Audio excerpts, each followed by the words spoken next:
Oppo Reno 12 series kemarin memang jadi perbincangan ya, apalagi harganya yang naik tuh. Nah, penerusnya belum lama ini dirilis oleh Oppo dan harganya naik lagi nih. Yang saya pegang ini Oppo Reno 13 F5G, untuk varian 12 256 GB itu harganya jadi 5.999 ya. Yang sebelumnya varian storage ini tuh harganya 5,3 juta. Nah, tapi apa sih yang coba ditawarkan Oppo lewat HP ini? Apakah layak buat naik harga?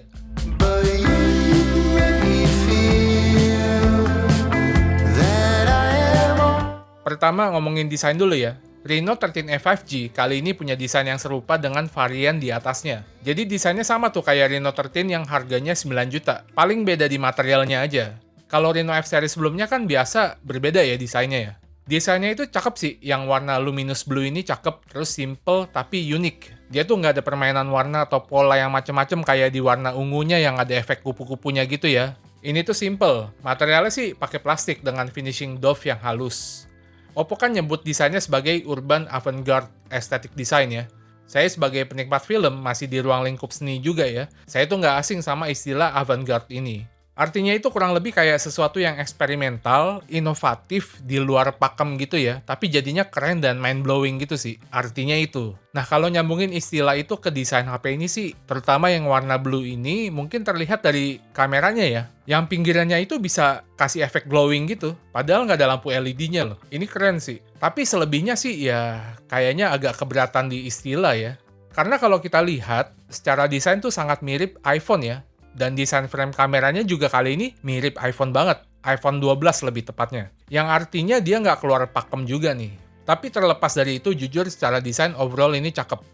Apakah desainnya ini upgrade dibandingkan sebelumnya? Kalau saya bilang sih Reno 12F yang kemarin itu saya bilang cakep juga ya. Malah desain kameranya mirip Find X series. Jadi bukan upgrade atau downgrade ini. Sama-sama cakep tapi beda style. Kalau ngomongin Reno 12 5G yang bukan F ya, ke Reno 13 sih jelas upgrade ya. Kemarin yang saya komplain itu memang desain kameranya yang kurang banget tuh, padahal desainnya udah cakep. Nah, kali ini desain kameranya upgrade lah. Oh ya, HP ini juga punya waterproof and dust resistance, ratingnya tinggi ya, IP69. Saya tes bawa berenang lama sih, so far aman. Nanti saya bahas lagi ini di bagian kamera. Sekarang ke bagian depan dulu. Reno 13 A5G ini pakai desain punch hole di tengah dengan bezel yang lumayan tipis lah buat di kelasnya. Walau seingat saya belum setipis 11 A5G sih. Tapi ini udah oke, apalagi dibandingkan sama beberapa pesaingnya.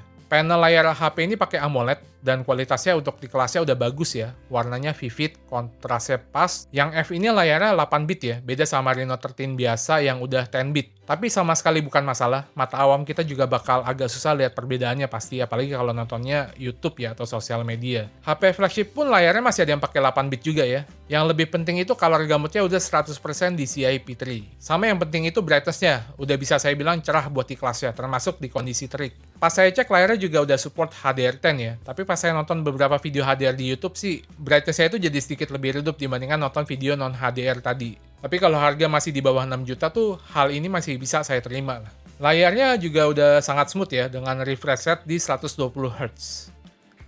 Gak cuma layarnya yang mulus, performanya juga ternyata enak dan mulus.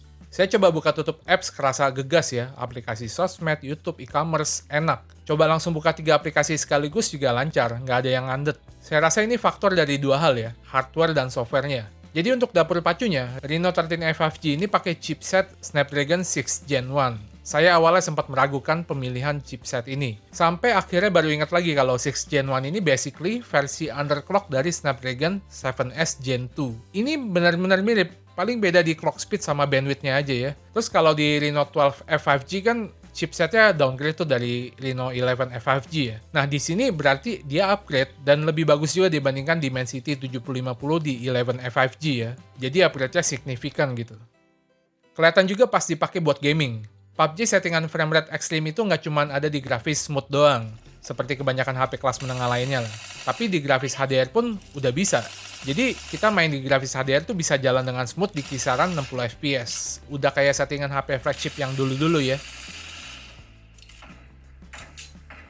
Mobile Legends settingan grafisnya bisa hingga ultra, tapi frame rate-nya pas saya tes mentok di super ya, belum ultra juga ya. Pas main sih smooth dan lancar, di scene yang rame pun masih bisa jalan di kisaran 88-90 fps. Enak sih, dan menurut saya sih kayaknya bisa lah game ini jalan di frame rate ultra, tembus 100 fps gitu bisa lah. Mungkin nunggu update kali ya. Tapi kalau nggak pun di 90 fps udah enak banget kok. Oh ya, speaker HP ini udah stereo dan kualitasnya lumayan bagus sih. Terus dia udah kenceng pastinya. Nah, yang saya suka, HP ini udah langsung kasih ColorOS 15 yang berbasis Android 15 terbaru ya. Yang pasti UI-nya Oppo itu ringan dan kerasa optimal, bisa ngebantu performa jadi smooth juga ya. Nah, sebetulnya yang menarik untuk dibahas adalah HP ini udah dilengkapi dengan fitur AI. Saya rasa buat di kelasnya, fitur AI HP ini yang paling lengkap dan oke sih. Fitur AI-nya itu nggak cuma buat ngedit foto atau sekedar circle to search doang ya, tapi lebih dari itu. Kayak ada AI writer, dia bisa bantuin kita tulis caption di sosmed contohnya. Kita tinggal tulis prompt aja, terus kita masih bisa regenerate lagi kalau belum puas sama hasilnya. Atau bisa ganti tone-nya tuh, misalnya mau lebih santai atau lebih formal bisa. Dan sekarang AI-nya udah support beberapa bahasa baru, termasuk bahasa Indonesia. Ini update dibandingkan pas saya coba Reno 12 kemarin sih. Terus AI writer-nya ini sekarang juga bisa dipakai di Notes ya. Jadi bukan cuma sekedar buat post sosmed doang gitu. Selain itu juga ada screen translate ya buat translate layar, dan yang baru ada voice translate ya. Ini kepake buat ngobrol sama orang yang pakai bahasa asing ya. Dan seperti yang saya bilang tadi, pilihan bahasanya udah lumayan sekarang, termasuk bisa bahasa Indonesia. Terus ada AI summary buat rangkum dokumen juga. Selain itu, fitur-fitur AI editor juga tentunya ada. Kayak mau hilangin orang itu gampang di sini. Dia maskingnya gampang banget dan termasuk rapi. Mau langsung hilangin banyak orang juga gampang. Processingnya juga termasuk lumayan cepet ya. Ada fitur Enhance Clarity juga, ini buat mempertajam foto. Kepake misalnya buat mempertajam foto jadul kita gitu ya. Atau bisa juga buat tajamin hasil foto yang ngeblur. Terus ada fitur baru untuk ilangin refleksi di kaca juga. Saya cukup kaget sih sama hasilnya. Pas saya coba foto yang ini nih, yang menurut saya refleksinya kompleks ya. Hasilnya tuh walau belum 100% sempurna, tapi udah sangat lumayan rapih gitu. Saya nggak nyangka ini. Ada AI Studio juga, ada AI Foto dan AI Reimage ya. Kita bisa ubah hasil foto kita jadi style apapun. Kayak style oil painting, cat air, dan style manga pun ada ya. Ada juga AI Motion yang bisa kasih animasi di foto yang diem ya. Geraknya sebentar doang sih, paling 4 detik. Ada juga AI Live Photo, gunanya buat cari frame yang kita suka dari foto yang kita ambil. Misalnya subjeknya bergerak terus nih dan hasilnya kurang bagus. Nah, kita masih bisa cari frame yang terbaik lah. Oke, kita langsung bahas kameranya aja ya. Reno 13A 5G ini dibekali dengan triple kamera di belakang. Ada 8 megapiksel kamera ultrawide, ada 2 megapiksel makro, dan kamera utama beresolusi 50 megapiksel. Semua sensor yang dipakai itu standar lah untuk HP kelas menengah ya. Untuk hasil kamera ultrawide-nya sih lumayan banget lah ya, apalagi pas kondisi terang. Dynamic range pas foto backlight juga lumayan lebar. Efek HDR-nya oke. Paling pas di kondisi low light aja ya. Detailnya udah lumayan kelihatan soft dan agak noisy. Tapi kalau pakai night mode sih kelihatan ada improvement. Noise-nya dikurangin, terus detail dan efek sharpening juga ditinggiin. Jadi nggak kelihatan terlalu soft gitu. Untuk kamera utamanya, di kondisi terang sih lumayan bagus juga. Kayak detailnya itu lumayan, ketajaman juga masih oke. Dynamic range pas foto backlight juga lumayan lebar sih ya. Untuk dipakai foto nge-zoom, kalau zoomnya masih di 2 kali, masih oke lah. Kalau lebih dari itu sih, ya sekedar digital zoom biasa lah, yang pecah ya. Resolusi memang 50 megapiksel, tapi bukan pakai sensor kelas flagship, jadi jangan berharap lebih ya. Kalau foto zoom mau ditajemin lagi sih, paling bisa pakai fitur AI yang tadi ya, yang Enhance Clarity. Dan bedanya lumayan kok, bisa kalian cek sendiri. Pas di kondisi low light, jujur saya agak khawatir dan skeptis ya, karena sensornya itu standar. Tapi untungnya, cukup tertolong sama processingnya Oppo yang harus diakui lumayan bagus. Bisa bikin noise jadi cukup minim, dan detail jadi lumayan walau masih ada sedikit bagian yang soft. Tapi masih oke lah. Apalagi kalau nyalain night mode-nya. Processing ini memang jadi kelebihan Oppo ya. Ini yang saya rasakan di Reno 12 kemarin juga, walau masih ada keterbatasan dari sensornya juga sih. Untuk kamera makro, kurang lah ya. Ini mah kalau nggak ada juga nggak apa-apa. Saya mending pakai digital zoom-nya aja. Ada mode portrait juga tentunya, dan hasilnya lumayan bagus ya. Dia juga ada pilihan di 2 kali zoom juga.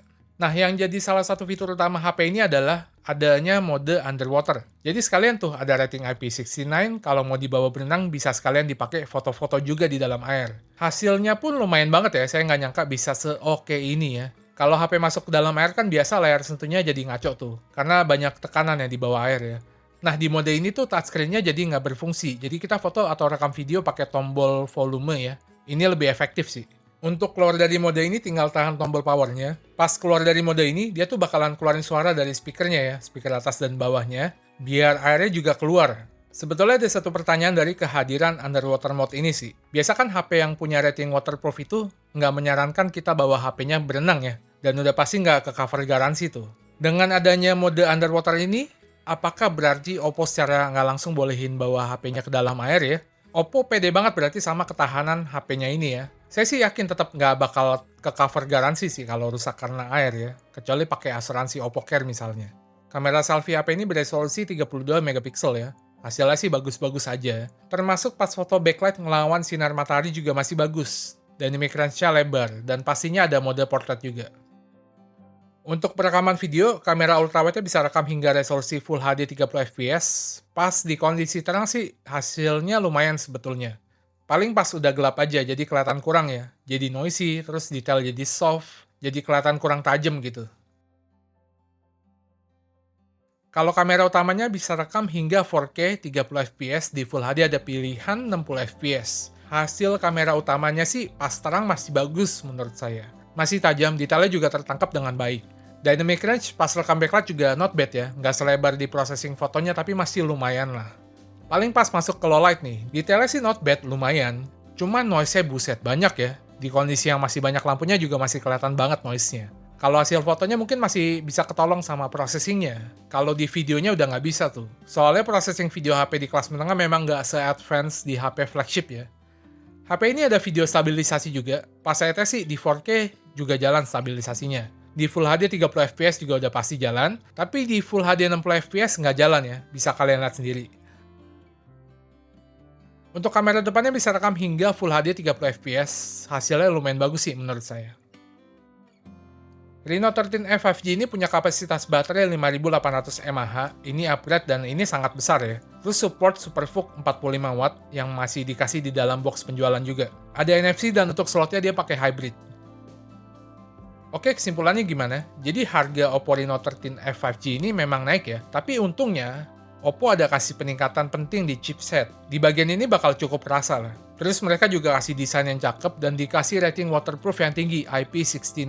Layarnya pun bagus, palingan performa kameranya aja yang overall itu standar menurut saya. Tapi fitur AI-nya saya rasa belum ada lawan deh di harga segini. Ini yang bikin value dari Oppo Reno 13e 5G ini masih kelihatan oke.